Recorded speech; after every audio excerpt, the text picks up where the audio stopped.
fence justification. Almost a little bit of a fencing, what the rabbis had done with Jesus, kind of a fencing of justification, and we tended to forget. So we tended to forget so there was this almost a neglect of Jesus as a person. I had been saying this for 20 years, and I finally saw someone else say it, so which is really nice, and it was in a Reformed journal. But in 2009, I should have brought copies of the article for you, but Jason Hood an American scholar, did an article in the Westminster Seminary Theological Journal. And he mentions this fencing of justification by faith is one of the things that has kept us from seeing Jesus. So you've got this early Gnosticism, a tendency to fence justification by faith.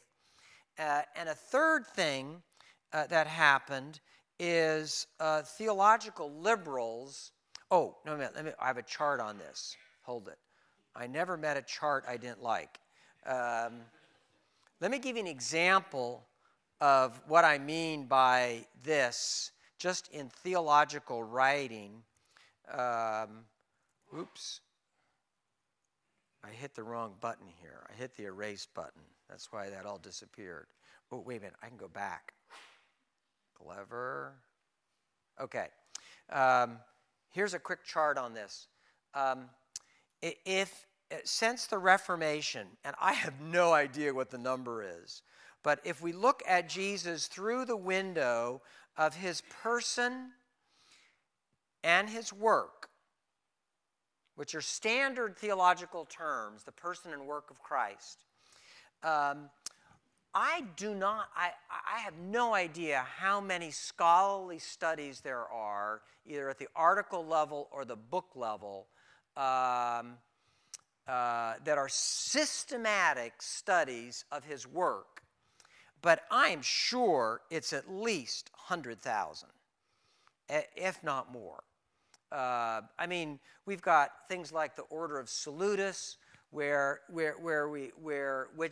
is a study of the operation of the work of Christ on the individual believer. So what's the logical order? And whole denominations are there because they disagree with whether regeneration comes before, something, you know what I mean? They're good discussions. I think they're important debates.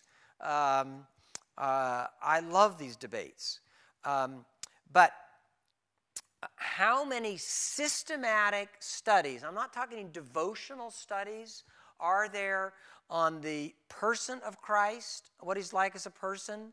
In other words, that go above the Gospels. And the Gospels and the epistles, if you drop out Revelation and Acts, almost split the New Testament in terms of number of words. It's almost an exact split between them. But we have virtually nothing on this person side. I can literally count with one hand what's out there. There are systematic studies by conservative scholars on the person of Christ.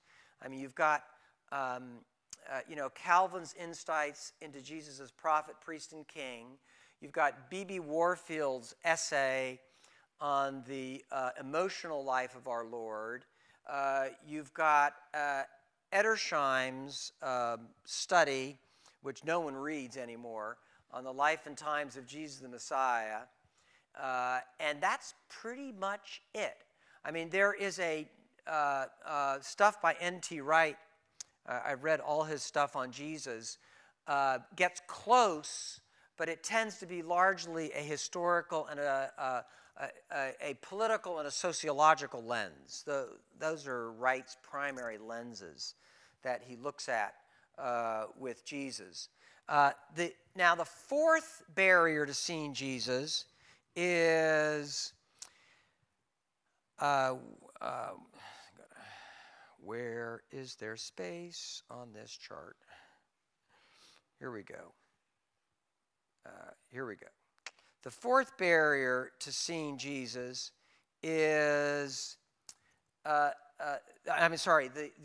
third barrier to seeing Jesus is the split with theological liberalism that occurred in the last century. The split with liberalism. And what happens, and I don't know to what extent this happened in England, but within America, liberals they jettisoned the gospel. Well, they were slower on jettisoning the gospel. They jettisoned the authority of the word.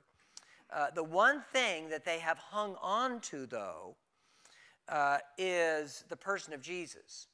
So to talk about Jesus as an example feels liberal. It makes people nervous, because you immediately, and kind of related to that, I was thankful that Colin even mentioned it, and this might be a separate point, but WWJD, Walmart has sold millions of these WWJD trinkets. It just feels trite, almost cheap, to study Jesus as a person. Partly because it feels heretical on the sort of the liberal side, because the reason is because of good theology, because we know his example will not change us. It is the power of the cross and the indwelling Spirit that changes us. And we're so aware of that, and that's absolutely dead right, that we have tended to denigrate him as an example. Does that make sense? And this article from Westminster Seminary, and if anybody would like it, just email info@cjesus.net and we'll mail it to you. Or maybe I can mail Colin a copy of it, and he can make up copies to hand out. That might be an easier way to do it. So that there's this kind of a nervousness about Jesus as an example, and then it also feels cheap, trite. The fourth reason that I won't go into too much at this point is Western rationalism. We have, the monastery, the difference between the Eastern and the Western church is that we were the thinking church. And I thank God for that. But there is a tendency to drift into rationalism. It was. I only put this together. It was interesting. In my college days, I read a book by. I was really struggling. I didn't even know it at the time. With Enlightenment thought, and it was a book by a Eastern Orthodox, Charles Malik. I don't know if that name means any to you. That saved my soul. It was a critique that he had of Kant. It's just the Eastern mind has just a different way of framing things. But anyway, reason, ration. That's all wonderful. Rationalism has tended to denigrate and not see the personal. Anyway, that's my first big point, barriers to seeing Jesus as a person. And now let me hide this. I'm going to go get another little sheet here. And I'm going to go through what have we lost. And you've probably got a lot of questions from this time, but I'm going to get through some more data. And I have, unfortunately, 11 subpoints here. If that's not proof I'm reformed, I don't know what is. One of the things, and I'm just going to draw the negative, okay? I'm just going to go through, and then I'm going to try to do the positive when we come back, okay, on these 11 subpoints, okay? So I'm going to run through these negatively. One is we have lost an integrated theology. In other words, what have we lost because we've not seen Jesus as a person? You follow me? And one is we have lost an integrated theology of faith and love. We've always struggled with the integration of those in their post-Reformation thinking. And I have run this by Bruce Waltke, Westminster Seminary, said this. Claire Davis at Church History Department has said this. And so the tendencies we've tended to drift into either legalism or kind of antinomianism because of a lack of an integrated theology of faith and love. So we've either drifted into antinomianism or into legalism. The second thing is we've lost, and these are, my order is not really good here. We've lost the impact of his life, and particularly his dying life. The whole idea of martyrdom. I remember when I, just went to a Christian school and reading about martyrdom. I mean, what are these people doing? I mean, it was like a prize in the early church. And I thought, what the heck? Well, I mean, okay, you're a martyr. I mean, if that happens, it happens. But they were actually seeking it. Another way of saying this same thing is asceticism is an abuse of something good. I don't know if that makes sense. It is an abuse, and it's rampant in the Catholic Church.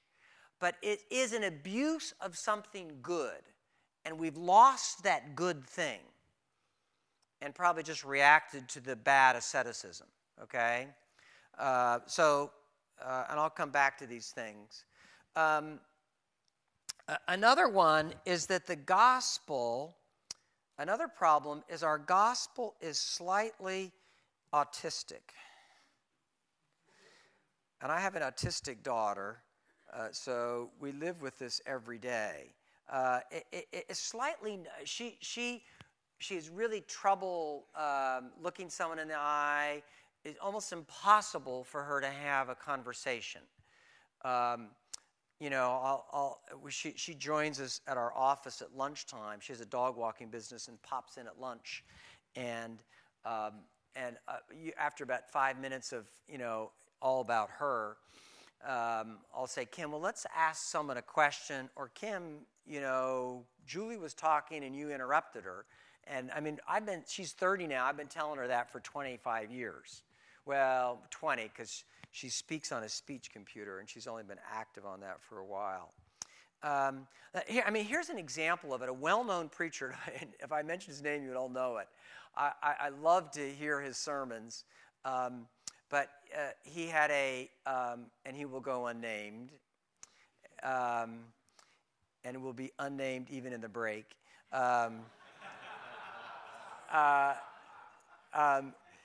He preached a whole sermon on the second coming without ever mentioning Jesus. And I would have even been fine with Christ or Son of God or anything like that. But that's kind of what I mean by the slight, like this is a person coming back. It's the second coming of a person. And I literally, I was about a third of the way through the sermon. I actually have no memory of the sermon because I became curious at that point. Will he mention who's coming back? I mean, you actually could have, a Muslim believes Jesus is coming back again, and he will declare that Muhammad is the true prophet. So it could have worked in a mosque, this particular sermon. That's an example of what I mean by our gospel is slightly autistic. I was so thankful several of you mentioned it, we've lost a feel for love. And I think you got a little bit of a feel for what I was talking about in that little snippet of that John 13 study, that little thing that we've we've read, and because of that, we've read things like Ephesians 4 rather poorly at times. Like, we especially in our exegetical preaching, we will tend to, pull apart, like be completely humble and gentle. Okay, what's humility like? What's gentleness like?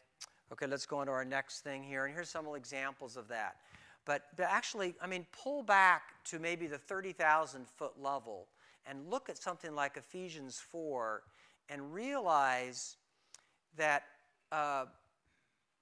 this is just incredible what Paul is talking about. To be completely humble and gentle. He's just like Jesus. He's not lowering the bar.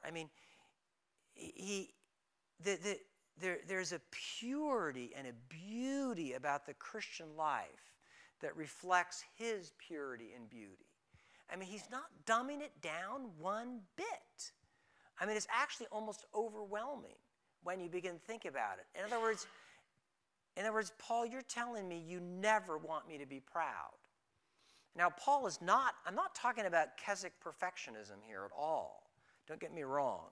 Paul fully well knows, obviously from Romans 7, the struggle with the old man, and talks about it. And that's why he's telling us to be completely humble and gentle, because we're not. But there is sense of this life of love that loves all the time, that is never off. And again, we're always repenting and seeing sin. It's not like a perfectionism, but we've lost this feel for this incredible thing that what love is. Number 5, we have created there is a Paul-Jesus gap that liberalism has driven a truck through. And I won't go too much into that. We have not integrated our Pauline theology with him as a person. And and I was actually thankful, even though I have quite a few problems with many of the things in the New Perspective. Although I love reading their work because they often have just fresh insights into things. But N.T. Wright said very much that thing, and I think he's correct, because we've not studied Jesus as a person,